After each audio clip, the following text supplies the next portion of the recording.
తీరాలి. గత ప్రభుత్వం తండాలలో ఉన్న 6453 పాఠశాలల్ని సింగిల్ టీచర్ పాఠశాలలు మూతేసింది. అంటే బంజారాలను చదువులకు దూరం చేయడమే. అందుకే ఈరోజు మా ప్రభుత్వం మీ చదువుల కోసం ఎంత జనాభా ఉన్నారు, ఎంతమంది పిల్లలు బడికొస్తున్నారని లెక్క చూడదలుచుకోలే. ఇవాళ టీచర్లకు ఇచ్చే జీతాలను ఖర్చుల కింద చూడదలుచుకోలేదు, దాన్ని పెట్టుబడి కింద చూడదలుచుకున్నాం. భవిష్యత్తు తరాలను నిర్మించే దాని కింద మేము చూస్తున్నాం. అందుకే మా ప్రభుత్వం తప్పకుండా అన్ని తండాలలో గూడాలలో పాఠశాలలు తెరిచే బాధ్యత మేము తీసుకుంటాం. చదువులు మీ తండాకు తీసుకొచ్చే బాధ్యత మా ప్రభుత్వం తీసుకుంటుంది.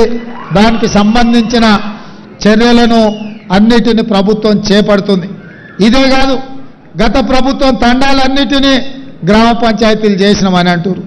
సంతోషమైన గ్రామ పంచాయతీ చేసారు, బాగానే ఉంది. నిధులన్నీ ఇచ్చిండ్రు, కనీసం ఆ ఊర్లో గ్రామ పంచాయతీ బిల్డింగ్ ఉందా, పోనీ ఆ గ్రామ పంచాయతీ పోవడానికి రోడ్డు అన్న ఉందా సరిగ్గా అని నేను అడుగుతున్నా. అందుకే ఈరోజు సంత్ సేవాలాల్ గారి జయంతి సందర్భంగా గ్రామ పంచాయతీలుగా ప్రకటించిన అన్ని తండాలకు బీటీ రోడ్లను వేసే బాధ్యత మా ప్రభుత్వం తీసుకుంటుంది. ఎందుకంటే చాలా తండాలలో యువకులు చదువుకున్నారు, ఉద్యోగాలు ఉపాధిలో పైకి వచ్చిండ్రు. వాళ్ళు కార్లు కొనుక్కొని సొంత తండకు పోవాలంటే రోడ్డు లేక ఇబ్బంది పడుతుండ్రు.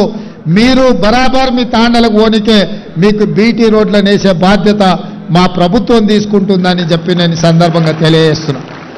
అదేవిధంగా గ్రామ పంచాయతీలు ఇస్తే సరిపోదు, గ్రామ పంచాయతీకి నిధులు ఇవ్వాలి, గ్రామ పంచాయతీ భవనం ఉండాలి.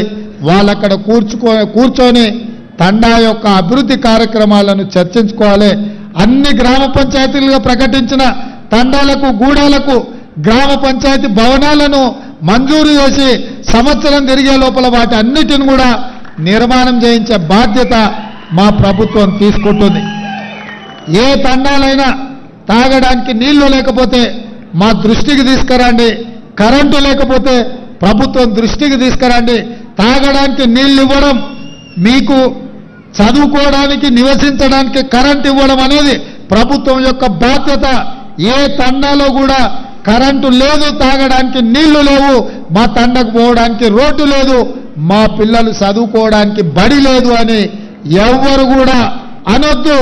ప్రతి తండాలలో ఉండే యువకులకు, చదువుకున్న యువకులకు నేను సూచన చేస్తున్నా, మీరు ఈ ప్రభుత్వం దృష్టికి తీసుకురండి. ఈ ప్రభుత్వం ఉన్నదే మీకోసం, మీ అభివృద్ధి కోసం, మీ చదువుల కోసం. ఈరోజు రాష్ట్రమంతా రెసిడెన్షియల్ పాఠశాలలు ఎస్సీ ఎస్టీలకు, మైనారిటీలకు, బీసీలకు ఇచ్చినామన్నారు. 10 ఏళ్ళు అయింది. చదువుకోవడానికి భవనాలు ఎక్కడన్నా పాఠశాలలు నిర్మించిందా? చిన్న చిన్న 4 రూమ్లల్లో 5 రూమ్లల్లో కిరాయికి ఎక్కడెక్కడో ఉన్నాయి.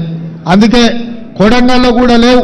నేను మొన్న అందుకే మా అధికారులను అందరిని పిలిచి SC ST minority OBC 4 residential పాఠశాలలు ఒకే దగ్గర 20 ఎకరాలల్లో పెద్ద ఎత్తున 100 కోట్ల రూపాయలతో నిర్మాణానికి ఆదేశాలు ఇచ్చిన.